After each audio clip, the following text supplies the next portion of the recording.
যুক্তরাষ্ট্রের টেক্সাসে ভয়াবহ বন্যায় মৃতের সংখ্যা ১,০০০ ছাড়িয়েছে।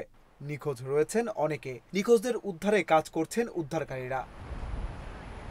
মার্কিন সংবাদ মাধ্যম সিএনএন এর প্রতিবেদনে জানা যায়, গত শুক্রবার টেক্সাস অঙ্গরাজ্যের স্যান অ্যান্টোনিও শহরে প্রবল বৃষ্টির কারণে গুয়াডালুপ নদীর পানি বেড়ে এই বন্যা হয়। বন্যার পানিতে কের কাউন্টির নদীর তীরবর্তী একটি সামার ক্যাম্প প্লাবিত হয়। এতে ক্যাম্পে অংশ নেওয়ার মধ্যে অন্তত ২৭ জন মেয়ে ও তাদের একজন মেন্টর মারা গেছেন।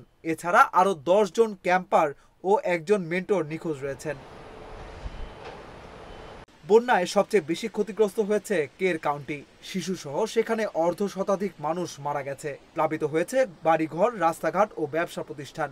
এছাড়া ট্রাভিস, বার্নেট, কেন্ডাল, উইলিয়ামসন এবং টম গ্রিন কাউন্টিতেও প্রাণহানির খবর পাওয়া গেছে।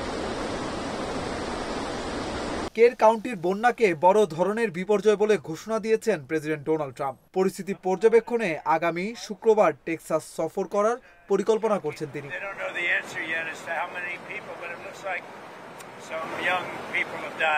বন্যা আরও বাড়তে পারে বলে সতর্ক করেছেন আবহাওয়াবিদেরা। ফলে উদ্ধার অভিযান ব্যাহত হতে পারে। এমন পরিস্থিতিতে মৃতের সংখ্যাও বাড়ার আশঙ্কা রয়েছে। 27 children, 15 adults, and 9 children are pending identification.